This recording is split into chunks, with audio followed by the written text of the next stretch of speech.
तस्वीर में आपको दिखाता हूं, इसको ध्यान से देखना। इस फोटो में आप देख पा रहे होंगे कि कुछ छोटे बच्चे हैं जिनके हाथ में ड्रिप लगी हुई है। अब आपको ऐसा लग रहा होगा कि एक हॉस्पिटल की फोटो है, लेकिन आप एकदम गलत हो। ये फोटो है चाइना की, जिसमें ये जो ड्रिप लगाई गई है ये स्टूडेंट्स के हाथों में ड्रिप लगाई गई है। और ये सभी स्टूडेंट्स चाइना के एक कॉम्पिटिटिव एग्जाम के लिए तैयारी कर रहे हैं। और इन्होंने ड्रिप इसलिए लगाई है ताकि इन्हें नींद ना आ पाए और ये अच्छे से पढ़ पाएं और उस एग्जाम को क्रैक कर पाएं। आज से कई साल पहले चाइना में इतना ज्यादा कॉम्पिटिटिव एनवायरनमेंट हुआ करता था कि बच्चों को ऐसे ऐसे स्टेप्स लेने पड़ते थे पढ़ाई करने के लिए। लेकिन अगर मैं आज की बात करूं तो चाइना का एजुकेशन सिस्टम एकदम बदल चुका है। कोई प्रेशर नहीं है, कोई कॉम्पिटिटिवनेस नहीं है, जिसकी वजह से चाइना आज के समय पर वर्ल्ड की one of the biggest economy बन चुका है। और अगर मैं वहीं पर बात करता हूं इंडिया की, तो इंडिया का एजुकेशन सिस्टम आज भी कई साल पुराना है। आज भी हम बच्चों के ऊपर बहुत ज्यादा प्रेशर बनाते हैं, बहुत ज्यादा कॉम्पिटिटिव एनवायरनमेंट बनाते हैं। अगर मैं एक रिपोर्ट की मानूं तो इंडिया के अंदर 2023 में सिर्फ कोटा जैसे एक छोटे शहर के अंदर 23 से ज्यादा बच्चों ने सुसाइड कमिट करा था। और रीजन सिर्फ एक था कि उन बच्चों से एक कॉम्पिटिटिव एग्जाम क्रैक नहीं हो पाया। सवाल यह आता है कि चाइना ने तो खुद को बदल लिया, लेकिन हम खुद को कैसे बदल पाएंगे? और आखिर इंडिया और चाइना के एजुकेशन सिस्टम के अंदर क्या क्या डिफरेंसेस हैं? तो चलिए इनको समझते हैं आज एकदम डिटेल में। Problem with the entire system of Indian education is rigged. People don't study to learn. People study to get to ace an exam. I was part of that too. इस चबूतरे के चारों तरफ ब्लैक बोर्ड नजर आएंगे और ये लोग अच्छे से पढ़ाई नहीं हो पा रहा है क्योंकि यहाँ पर कम टीचर लोग हैं।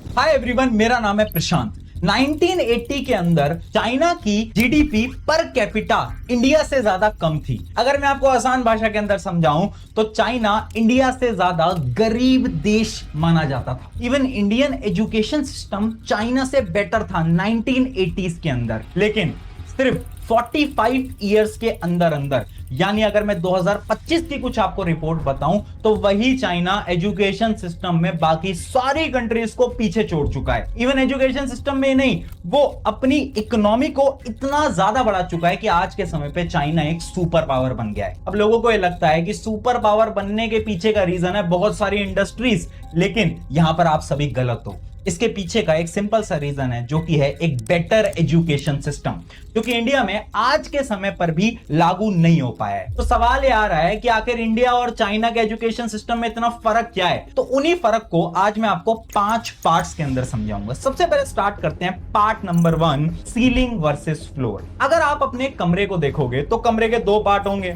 एक होगा उसका सीलिंग और एक होगा उसका फ्लोर। सीलिंग यानी छत, फ्लोर यानी ग्राउंड। अब मुझे एक बात बताओ, एक कमरे को बनाने के लिए पहले सीलिंग बनाओगे या फिर पहले फ्लोर बनाओगे? ऑब्वियस सी बात है, पहले हम फ्लोर बनाएंगे, उसके बाद हम सीलिंग बनाएंगे। लेकिन इंडियन एजुकेशन सिस्टम में यही दिक्कत है। इसी चीज को मैं आसान भाषा में समझाता हूं। एजुकेशन भी ना 3 पार्ट्स के अंदर डिवाइडेड होती है। सबसे पहले होता है प्राइमरी एजुकेशन, फिर आता है सेकेंडरी एजुकेशन एंड देन आता है टर्शियरी एजुकेशन। प्राइमरी एजुकेशन का मतलब है कि वो बच्चे जो कि बहुत छोटी क्लासेस में पढ़ रहे हैं, सेकेंडरी यानी 9th-10th वाली क्लासेस, और टर्शियरी एजुकेशन के अंदर आती हैं यूनिवर्सिटीज जैसे कि IIT, एम्स।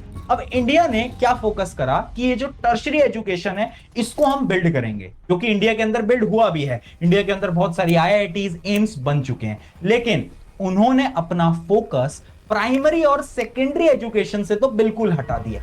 अब खुद सोचो, अगर फ्लोर ही अच्छा नहीं होगा तो क्या जो रूफ है वो अच्छा बन पाएगा? तो इसका आंसर है नहीं। और यहां पर चाइना ने एक बहुत अच्छा स्टेप लिया। चाइना ने सबसे पहले बेस पे काम करा, यानी फ्लोर पे काम करा, उसके बाद रूफ पे काम करा। अब इसी चीज को ना एक आसान स्टोरी से मैं आपको समझाता हूं। एक बार 2 दोस्त हुआ करते थे। एक दोस्त था श्याम और एक था मयंक। अब ये जो श्याम था ना, ये एक ऐसी फैमिली से आता था जिनकी फाइनेंशियल कंडीशन उतनी अच्छी नहीं थी, जिसकी वजह से इसके पेरेंट्स ने इसको गवर्नमेंट स्कूल के अंदर पढ़ाया और ये पूरी क्लासेस इसने गवर्नमेंट स्कूल से ही पढ़ाई करी। लेकिन ये जो मयंक थे, इसके पापा मम्मी बड़े अमीर थे, तो इसने क्या करा, प्राइवेट स्कूल के अंदर गया, बहुत अच्छी एजुकेशन इसने ली। अब मेरा एक सवाल है आप सभी से, ये बताओ इन दोनों में से कौन सा ऐसा स्टूडेंट होगा जिसकी IIT क्रैक करने की चांसेस सबसे ज्यादा है? तो आप बोलोगे ऑब्वियस सी बात है मयंक, क्योंकि इसने अच्छी एजुकेशन ली है। जबकि वो जो श्याम था वो गवर्नमेंट स्कूल में पढ़ता था, और गवर्नमेंट स्कूल की क्या हालत है वो तो मुझे आप लोगों को बताने की जरूरत भी नहीं होगी। अब यही डिफरेंस आता है इंडियन एजुकेशन सिस्टम के। हमने फोकस करा सिर्फ और सिर्फ टर्शरी एजुकेशन को बड़ा बनाने के लिए, लेकिन हम ये जो गवर्नमेंट स्कूल्स होते हैं जिसके अंदर फर्स्ट से लेकर 12th की पढ़ाई होती है, इन पे फोकस करना तो हम भूल ही गए, जिसकी वजह से हमारा बेस स्ट्रॉन्ग ही नहीं हो पाया। हाँ, हमने पिलर तो स्ट्रॉन्ग कर लिया, बट बेस कौन स्ट्रॉन्ग करेगा। और यहां पर चाइना ने ना बहुत अच्छी अच्छी पॉलिसीज लागू करी, जैसे कि 1986 के अंदर उन्होंने एक लॉ लाया जिसके अंदर उन्होंने ये बोला कि 9 साल तक हर एक बच्चे को पढ़ना पड़ेगा। वो कंपलसरी उन्होंने बनाया और उन्होंने वो एजुकेशन फ्री कर दी, कोई पैसा आपको देने की इसके अंदर जरूरत नहीं है। और जबकि इंडिया में आज भी सिर्फ और सिर्फ टॉपर्स पे फोकस किया जा रहा है, स्किल्स को कोई देख नहीं रहा है, और एजुकेशन फ्री तो छोड़ो, अगर एक गवर्नमेंट स्कूल में टीचर मिल जाता है वही बहुत बड़ी बात होती। ये था पार्ट 1। अब बढ़ते हैं पार्ट नंबर 2 की तरफ, करिकुलम एंड क्लासरूम। देखो, अगर किसी भी एजुकेशन सिस्टम को आपको नापना है ना, तो उसके करिकुलम यानी जो पढ़ाया जा रहा है उसको नापो, उससे आपको एकदम रियलिटी पता चल जाएगी। अब चाइना के अंदर जो करिकुलम है ना वो एकदम फिक्स्ड है, यानी हर स्कूल के अंदर सेम पढ़ाई हो रही है। लेकिन इंडिया एकदम अपोजिट है। अगर एक स्टूडेंट क्लास 8th 9th या 10th के अंदर है तो उसके पास बहुत सारे ऑप्शंस हैं। फॉर एग्जांपल सीबीएसई बोर्ड जिसमें नॉर्मल लेवल की पढ़ाई होती है, आईसीएसई बोर्ड जिसमें हार्ड लेवल की पढ़ाई होती है, और वहां पर स्टेट बोर्ड्स आते हैं जिसके अंदर लो लेवल की पढ़ाई हो रही होती है। सवाल ये आता है, सेम बच्चा, उम्र भी उसकी सेम, लेकिन एक बच्चा हार्ड लेवल की पढ़ाई कर रहा है, एक मिड लेवल की पढ़ाई कर रहा है, और एकदम बहुत बेकार लेवल की पढ़ाई कर रहा है। और चाइना ने इस पे फोकस करा और उन्होंने एक ऐसा करिकुलम बनाया जो कि सबके लिए सेम है, जिसकी वजह से हर एक बच्चा सेम लेवल की पढ़ाई कर पाए, जो कि बहुत इंपॉर्टेंट था। उसके साथ साथ चाइना ने अपने करिकुलम के अंदर बहुत सारे स्किल बेस्ड सब्जेक्ट्स को ऐड करा, जो कि इंडिया के अंदर आज भी 2026 में अप्लाई नहीं हो पाए। सेकेंडली, बात करते हैं हम क्लासरूम की। अब देखो, क्लासरूम के अंदर 2 चीजें होती हैं, सबसे पहले टीचर्स और दूसरा टेक्नोलॉजी। अगर मैं बात करूं टीचर्स की तो शायद मुझे ये चीज आपको बतानी भी नहीं पड़ेगी, क्योंकि आज के समय पर बहुत सारी रिपोर्ट्स पब्लिश हो चुकी हैं कि इंडिया के अंदर गवर्नमेंट स्कूल्स के अंदर टीचर की बहुत ज्यादा कमी है। और अगर टीचर की कमी नहीं है ना, तो वो टीचर शायद उस लेवल के नहीं है जिनसे कि बच्चे पढ़ना चाहते हैं। ये बहुत बड़ी सच्चाई है आज हमारे देश की। अब यहां पर मैं आपको कुछ फैक्ट्स बताता हूं एक वीडियो के थ्रू। इस वीडियो को बड़े ध्यान से देखना। ये एक टीचर है जो कि गवर्नमेंट स्कूल के अंदर इंग्लिश पढ़ाता है। जी, अब 11 लिखिए आप।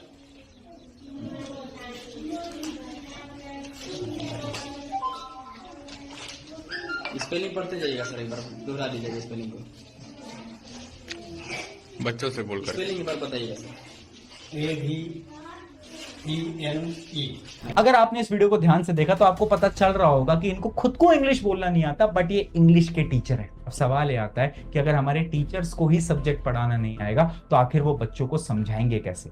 जबकि चाइना के जितने भी टीचर्स होते हैं वो वेल क्वालिफाइड होते हैं, जो कि अच्छे से बच्चों को पढ़ा पाते हैं।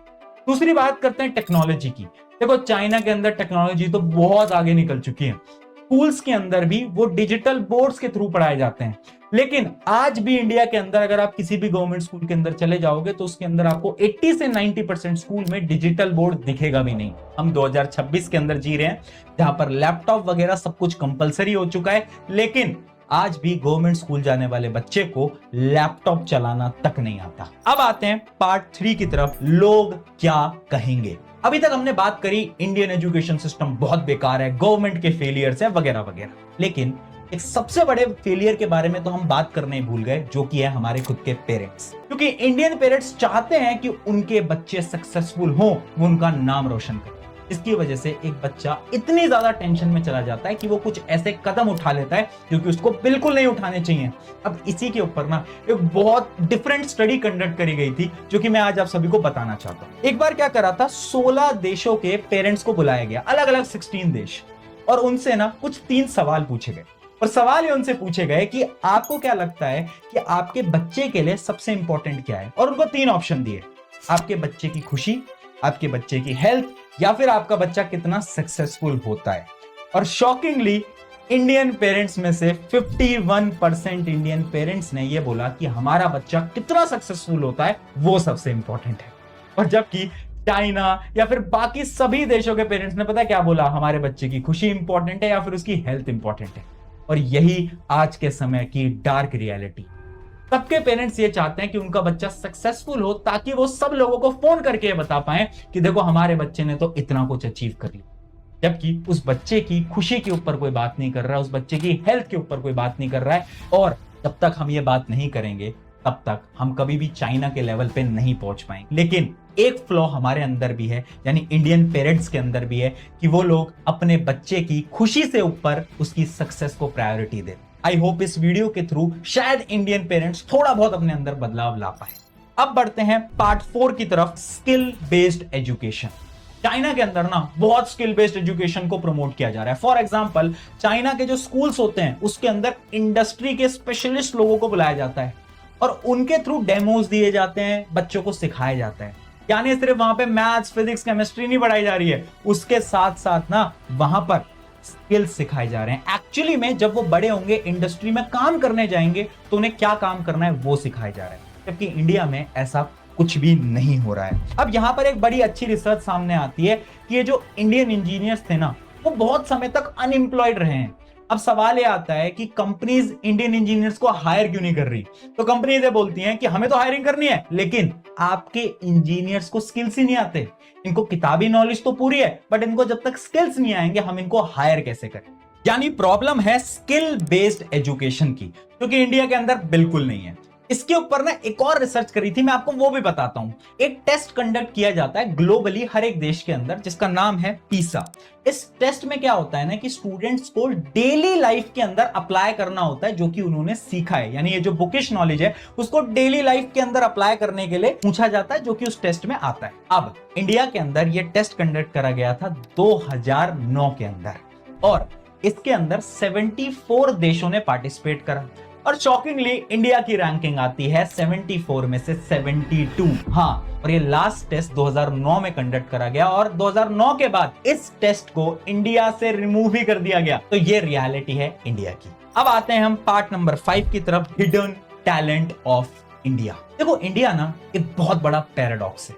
यानी इंडिया के अंदर टैलेंट तो है, बट एक अच्छा स्ट्रक्चर नहीं है जिससे कि टैलेंट बाहर जा पाए। अब इसी चीज का प्रूफ है इंडियन इंजीनियर्स। यानी अगर आप देखोगे ना, तो इंडिया की जो बड़ी बड़ी यूनिवर्सिटीज होती हैं, जैसे कि आईआईटी, इसके जो पास आउट होते हैं, इनकी इंडिया में उतनी वैल्यू नहीं होती, बट यही पास आउट जब देश से बाहर जाते हैं तो बड़ी बड़ी कंट्रीज के बड़े बड़ी जो कंपनीज होते हैं उनको लीड करते हैं। और इसके सबसे बड़े एग्जाम्पल है सत्य नडेला, जो कि इंडिया के ही है, बट माइक्रोसॉफ्ट के सीईओ बने बैठे हैं। एक और एग्जांपल मैं आपको बताता हूं, सुंदर पिचाई, आपने नाम तो सुना ही होगा। ये गूगल के सीईओ हैं। कहां से पास आउट हैं? आईआईटी के पास आउट हैं। एक और मैं आपको एग्जांपल देता हूं, अरविंद कृष्णा, ये भी आईआईटी के पास आउट हैं और आज के समय पे ये आईबीएम के सीईओ हैं। यानी देखो, इंडिया के अंदर टैलेंट की कमी तो बिल्कुल भी नहीं है। हाँ, बस सिस्टम में फ्लॉज हैं। और ये सिस्टम का फ्लॉ पता है आया क्यों? क्योंकि ये जो सिस्टम है ना, इसमें सिर्फ और सिर्फ बच्चों को प्रेशराइज कराया जाता है, उनकी मेंटल हेल्थ पे कोई बात ही नहीं करता। अगर मैं तुम्हें आज से कई साल पहले लेके चलूं ना, तो ये इंडिया यानी भारत ही सबसे पहला देश था जिसने इस पूरे वर्ल्ड के अंदर एजुकेशन सिस्टम को लाया था। और वो एजुकेशन सिस्टम था द इंडियन गुरुकुल सिस्टम। ये वो सिस्टम था ना जिसमें पढ़ाई कराई जाती थी, स्पोर्ट्स होता था, मेंटल हेल्थ के लिए योगा होता था, सब कुछ होता था। लेकिन आज पता नहीं क्यों इस सिस्टम को पूरी तरीके से तोड़ दिया गया है। स्कूल्स के अंदर पढ़ाई तो कराते हैं, बट उनके फिजिकल वेलबींग, मेंटल वेलबींग पे पता नहीं क्यों फोकस नहीं करा जाता। एंड आई होप इस वीडियो के थ्रू बहुत सारे लोग इसके ऊपर कुछ स्टेप्स ले पाएंगे एंड इंडियन एजुकेशन सिस्टम को भी चाइना के लेवल तक पहुंचा पाएंगे।